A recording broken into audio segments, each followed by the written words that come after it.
கல்வி மேம்பட்டுள்ளது என்கிறது திட்டக்குழுவின் ஆய்வு. இங்கிலாந்து, கனடா ஆகிய உலக நாடுகளில் தாக்கத்தை ஏற்படுத்தியுள்ளது இத்திட்டம் என்பது இதன் முக்கியத்துவத்தை உணர்த்துகிறது.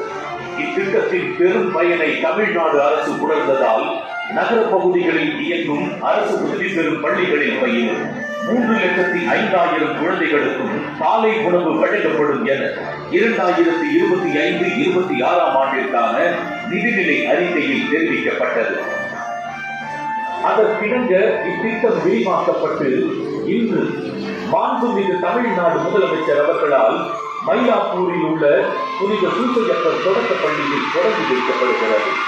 இனி தமிழ்நாட்டின் அரசு உதவி பெறும் தொடக்க பள்ளிகளில் பயிலும் குழந்தைகள் அனைவரும் பசிநீங்கி பயில காலை உணவு கிடைப்பதுடன் அவர் தம் பயிர்திறன் மேம்படும். தமிழ்நாட்டின் கல்விசார் முன்னெடுப்புகளில் மேலும் ஒரு பகுதியாகியுள்ளது முதலமைச்சரின் காலை உணவு திட்டம். மண்பினி ஞானத்து வாழ்வோர்க்கெல்லாம் உண்டி கொடுத்தோர் உயிர் கொடுத்தோர், கொடுப்பது உணவல்ல உயிர்.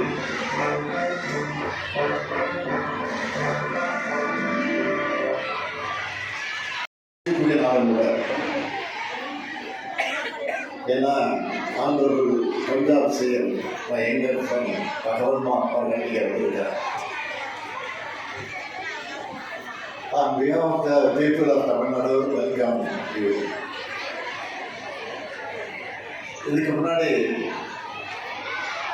இப்போ நானே திரும்பி பார்த்த பொதுமை பெண் திட்டத்தை தொடங்கி வைக்க அரவிந்த் எதிர்பார்க்கும் தான் டெல்லியுடைய முதலமைச்சராக இருந்த எதிர்பார்க்கிறார்.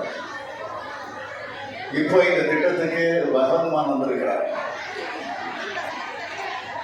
தன்னுடைய பல்வேறு பணிகளுக்கிடையே நேரம் ஒதுக்கி வருகை தந்திருக்கக்கூடிய